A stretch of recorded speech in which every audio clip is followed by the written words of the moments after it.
Hey, this is Leo, and a big welcome back to the Sound Museum, the music podcast that explores that personal connection we all have with the music that we listen to.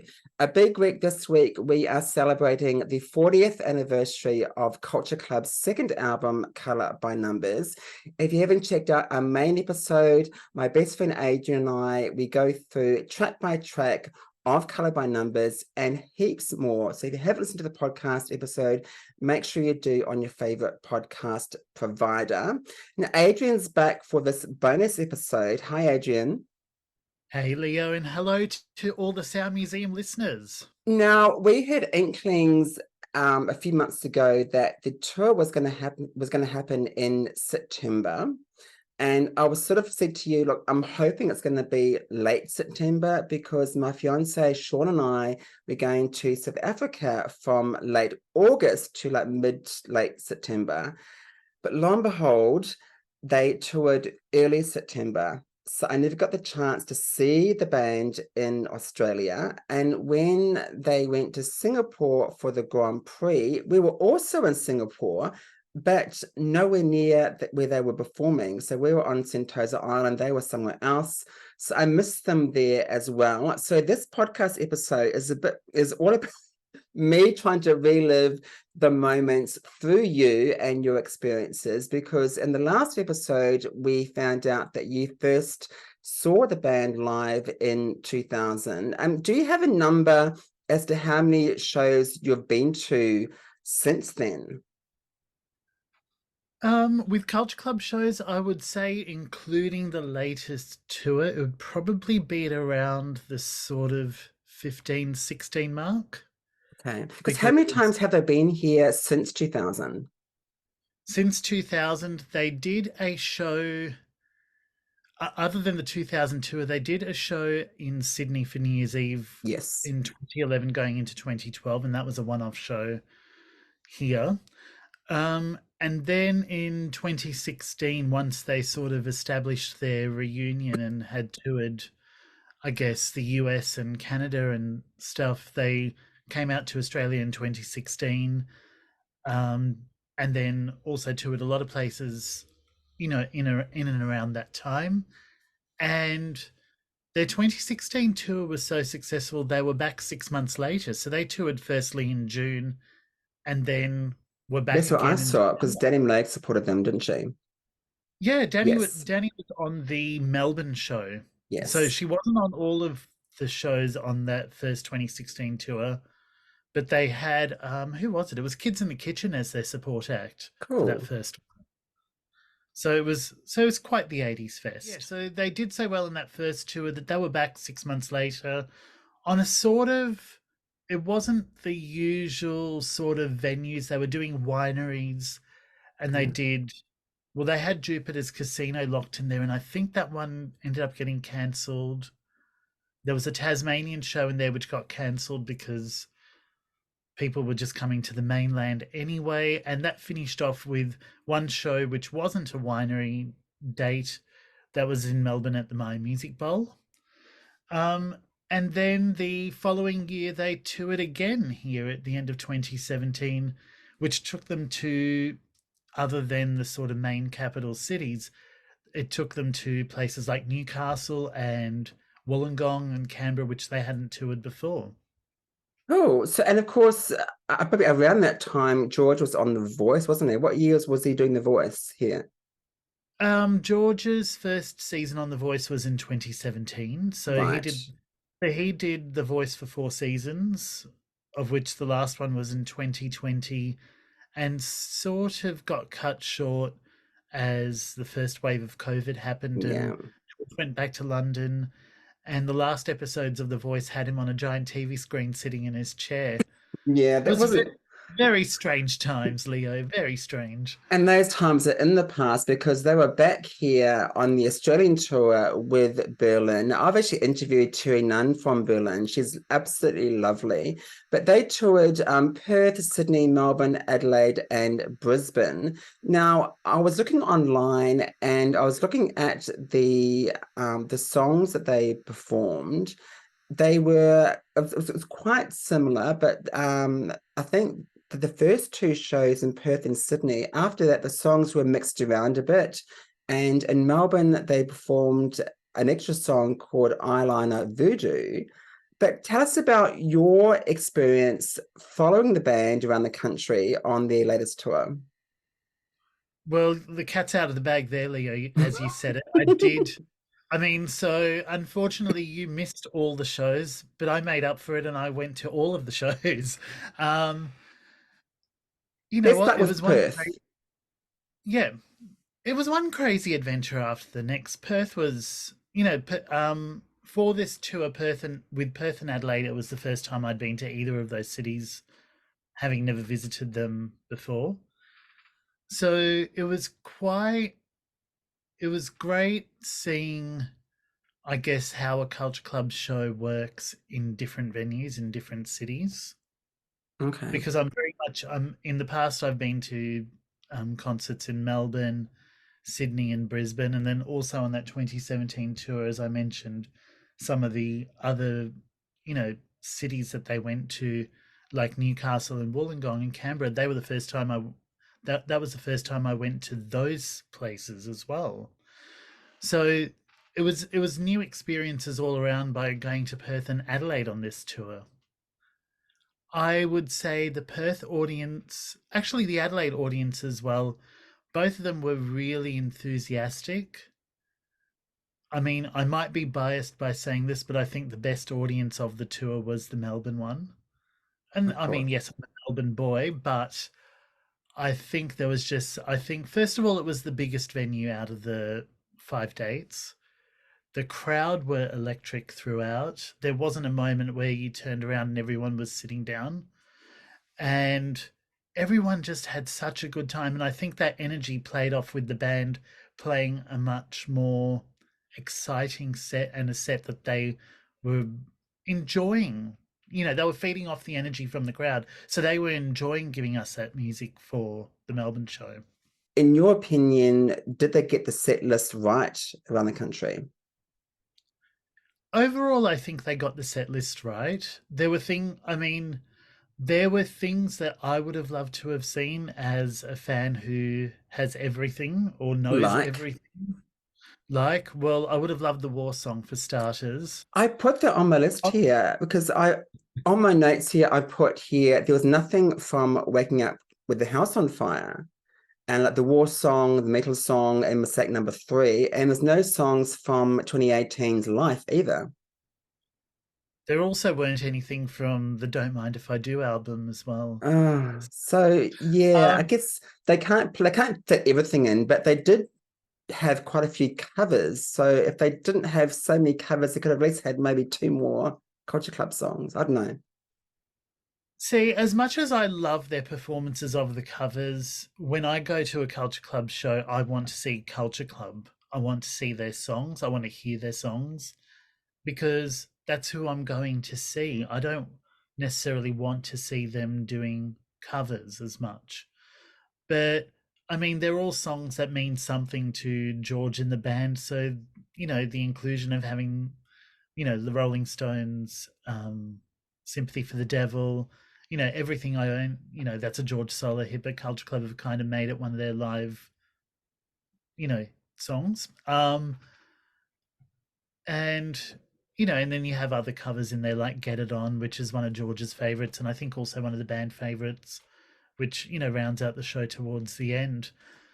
For me, my ideal set list would have been a couple more new songs and also a couple more of the hits, and maybe even one or two lesser ones that they don't usually play.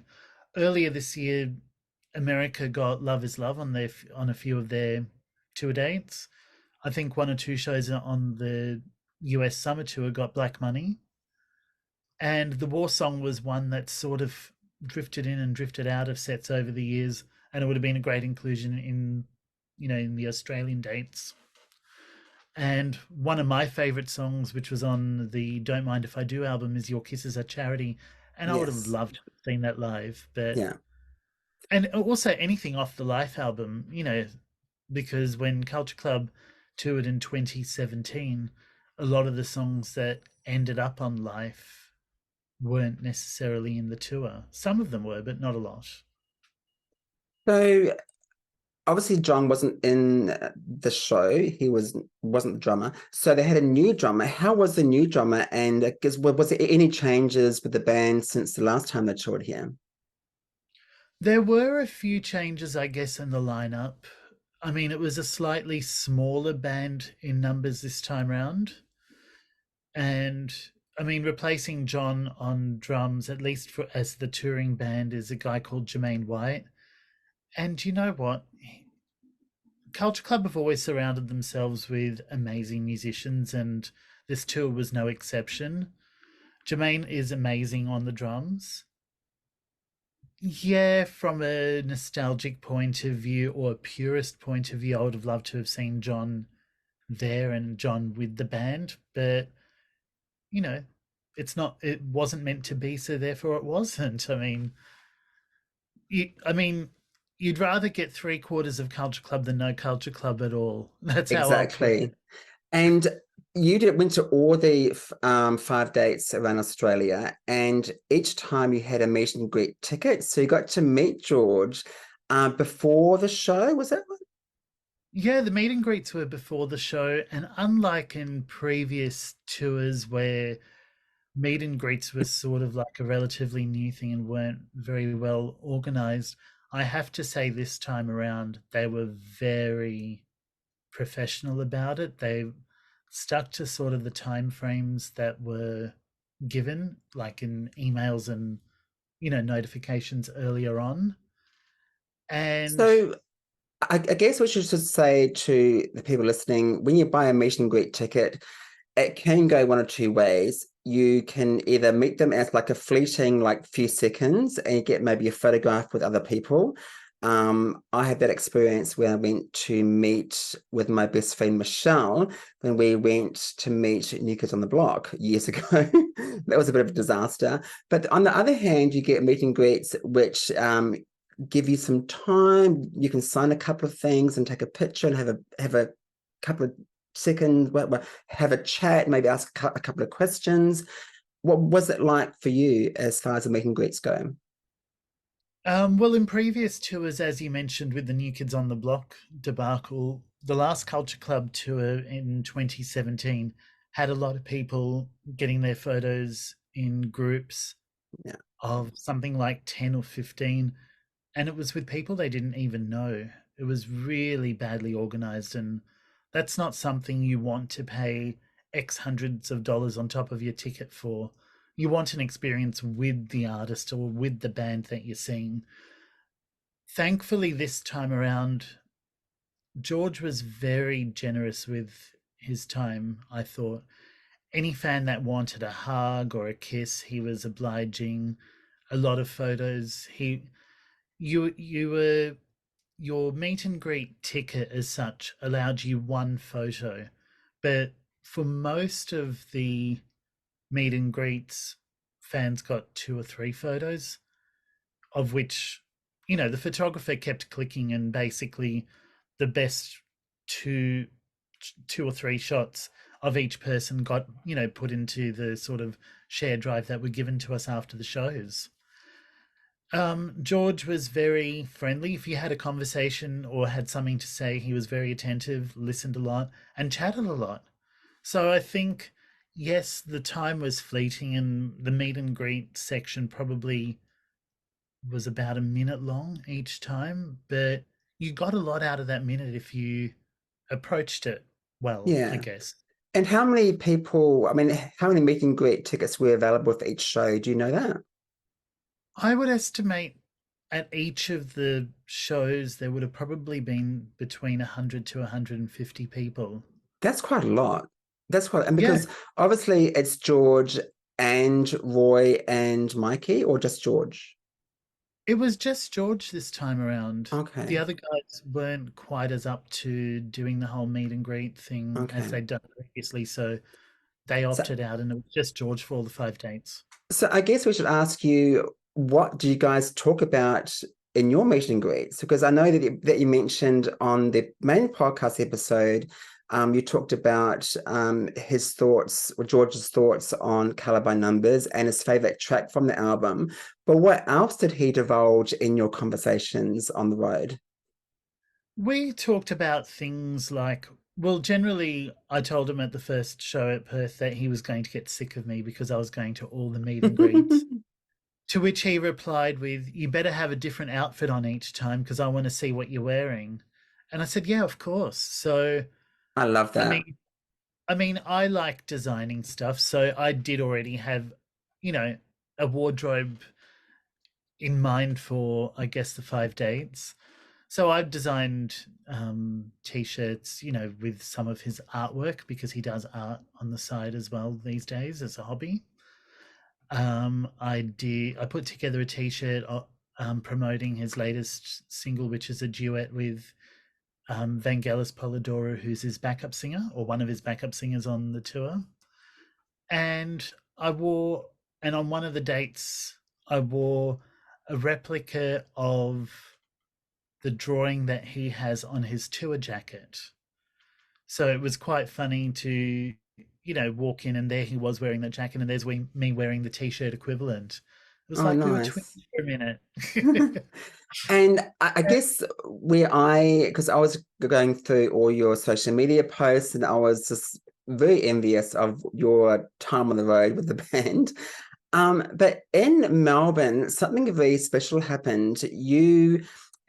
I should say this, I've only met George once, and I'm going to get a bit emotional here. Um, I met George once, and that was a few years ago with our friend Josh. Yep. And Josh was a massive fan of Culture Club and Boy George. Sadly, we lost Josh early this year to cancer. Yep. And I'll always treasure those two photos I got with George and Josh. Um, Looking at them now, I'm so pleased I've got those photographs with him, with George. And that was downstairs at Channel 10's The Project in the Melbourne studios, where he basically, and he was lovely. He got photographs with everyone, and I got a couple with him and Josh as well. And that was a very fleeting moment for me, meeting George. No, Josh was also one of my very dear friends and someone that our culture club connection was what got us together. Um, I've met many people over the years because of being a culture club fan and them also being culture club fans. But yeah, he was someone who was very dear to me, and it's sad that he's not around anymore. Because it would have been amazing to have shared these tour stories with him, and got him in on maybe a meet and greet or to the Melbourne show and He stuff can like hear that. them. He can hear them, definitely. He's around. Wherever he is, he's listening. I'm sure of it. um, but with the project, so as you would know from the project, they kind of announce their guests or their upcoming guests kind of like at the last minute. So Culture Club's itinerary was Perth, then Sydney, and that's how my flights were arranged. So I only found out about George being on the project, I guess, the the morning that I was flying to Perth, because I was flying to Perth the day before the concert. So quickly applied for tickets, and it was like, if I get a ticket, I'll rearrange my flights and come back to Melbourne for that day to see George on the project and be in the audience. If not, then I'll go to Sydney and just continue the tour like the rest of the band are doing. And so I got the email that my tickets were confirmed. So my friend Nat and I, who Nat lives in Perth, so I was staying with her for the Perth show, and we went to all the shows together except the Brisbane one on this tour. So, I pretty much got there, dropped my luggage, pulled out the laptop, and there we were on to, Virgin rearranging our flights to make sure we were in the audience. We on the day of the project, we joked about it, and we both said that if they asked us who'd like to do the audience cross in the commercial break, that she'd nominate me and I'd go, yeah, okay, I'll volunteer. I didn't think I'd get on. I just thought I'll just put my hand up. If it happens, it happens. If it doesn't, well, somebody else who's in the audience is also a great fan and they're there for it, that they'll get on. The commercial break comes up and they go, okay, we've got this thing, blah, blah, blah. Who wants to do the audience cross? So I go, sheepishly put my hand up and they just zeroed in on me. It was just like, this is crazy. And the next commercial break was where we were doing the live cross. So I get down, they hook my mic up, and they're like, right, you're sitting next to George. I'm like, really? And of course, George recognized me from the Perth meet and greet a couple of days earlier. And he's like, why aren't you wearing your hat? Channel 10 have very strict security when it comes to what you can take into the studio. And my hat was one of the things that had to be left out in the storage cage and not brought into the taping. Sacrilege. So I know, it's like, hey, George was wearing a hat, why can't I? But so I told him, oh, it's in the cage outside. And he just looked at me like, what do you mean? And I said, oh, security, blah, blah, blah. And so quickly sat next to him. They gave George the camera cue, me the cue for which camera I was looking at. And it was like, right, you've got 30 seconds. Adrian, can you read the auto cue? I'm like, yep. So start scanning the words. And they're like, no, can you read it out loud? We need to test the mic and make sure we can hear you. So I start reading it, stumble on half the words, and I'm like, oh no, I had better not flub this up. And I'm like, okay, I've got to speak slowly just to make sure I get all the words out. And they're like, right, 5, 4, 3, 2, 1, go. This is Adrian from our audience. What's coming up, Adrian? Well, coming up, a Rolling Stones exclusive you don't want to miss. Plus, what fashion faux pas are millennials bringing back? And then what you heard on air is exactly how it went because it was live. And thankfully, I didn't stuff up on any of the words. I mean, reading those auto cues, I remember when I was doing radio here in Melbourne, and sometimes we'd have to record stuff like ads and stuff. And if you put something in front of me like a script, I struggle reading stuff from a cue. If you tell me about what I need to do and what it's about, I can just ad-lib. So I find that much easier than reading from a script. So that's weird how everyone's different with that. Well, it was my first time looking at an auto cue, so I think I just fluked it. And the panel were really lovely. They said that was really good. Maybe they say that to everyone, but it felt special. And they sort of asked the general questions of like, how many times have you seen George live? And I was like, well, not including the two. I said, oh, it's about 10 times now that I've seen him live in concert. And they said, but I've been following this one. And I put my head on George's shoulder. Aww. And I said, hey, it was in the moment and he didn't mind. And I said, yeah, but I'm seeing this one the whole time, the whole tour. I'm doing I did Perth, I'm doing Sydney tomorrow, Melbourne, then Adelaide, and finally Brisbane. And they were like, oh wow, that's dedication. I'm like, well, he's worth it, And he just laughed and said, hey, you were really good on that. And I'm like, yeah, thanks. It's like he's complimenting me. And then I got the call, they got the call that they had to wrap up the commercial break. So it's like, oh, Adrian, can you go back to your seat? I'm like, sure. I said, thanks, everyone. And I said, and, putting my head and hand on George's shoulder, and I said, and I'll see you tomorrow. And that's how, and then the crowd were just going nuts chanting my name. It's like my 15 seconds of fame, if you like. It was fun, but it was mental all at once. That's sad because I remember watching that video from our holidays in South Africa. So I was like, oh my God, that happened to you. I was so happy for you. And I'm so pleased that the meet and greets went so well and George was so lovely. You also met Roy and Mikey backstage as well, and a few of the band. Yeah, so in between the many meets and greets, I asked, Nat and I asked George's personal assistant if there was any chance of getting a photo with Mikey and Roy. So she very kindly said, look, Adelaide's probably the quietest of the dates as far as people going backstage. We'll see if we can organise something for that. And thankfully, Tiffany, hi Tiffany, if you're listening. She came through.